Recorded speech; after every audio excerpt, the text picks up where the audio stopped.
High school football. Pullman High School would not allow anyone to play their freshman year. The physical education instructors watched how well we did our J. Dim classes. I guess I was okay because I was told I could turn out in my sophomore year. I didn't have much interest in football, but it seemed like a good thing to do. I played during my sophomore year, but I was not good at it. And Ray Hobbs, who was a coach, he told me I wasn't aggressive enough like my cousin Ben Haynes, who was a senior. I didn't turn out for my junior year, which would have required me to train a few weeks before school started. Before school started in my senior year, my friend Bob Hatch told me we should train and hopefully get selected to be a part of the team, because then we get to meet all the good-looking girls in our high school classes. He drove out to our farm, and in the evening, after harvest, we went out in the tilled fields where our footing was uneven and ran in the soft dirt.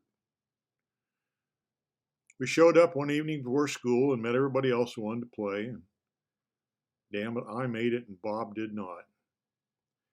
They issued me shoulder pads, a helmet, a jersey, and pants, number 52. And I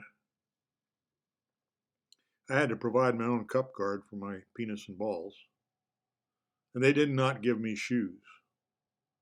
After a few nights of practice, my classmate Felix Fabian hit me from behind as I was running down the field. I tumbled forward and came up with the outer half of my ring finger at a right angle to the rest of the finger. It did not hurt, but the sight of it made me queasy.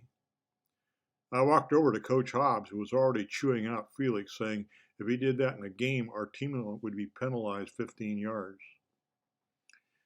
I showed Coach Hobbs my finger, and he put one hand on my shoulder and grabbed hold of my finger with the other hand and yanked it out so it reset. That did not hurt, but for the rest of the football season, it hurt like crazy. Put an ice pack on it day and night, and I used an elastic medical tape to strap it to a wood stick connected to my index finger. The worst problem was my feet hurt. The football shoes had an arch supported in them. After a couple weeks, I could barely run, and I limped so badly. My folks had paid a lot of money for these shoes, like $25. We went to the shoe shop where we'd bought them, and they sold us some spring compensation devices to put in the shoes that supported the arch. Although I was not a great player, I played right-hand guard. So started each play keeping the opponents from getting the ball after it was hitched back to someone in the backfield. Bill Berry was a year ahead behind me in high school, but he was an excellent athlete. He started every game in the guard position. Only when we got a couple of foot-turns ahead did I got to play. Of course, you had an offensive and a defensive squad, and I always played with the defense squad. We had home games and games at other schools under evening lights. While we were playing a Spokane team in the same league as we were, I was in the right place at the right time to tackle their receiver. I knew it was a long shot because I was not very fast. So I threw myself forward and wrapped my arms around his lower leg, sliding down to his ankles. But I held on and he went down with his feet hammering against my helmet.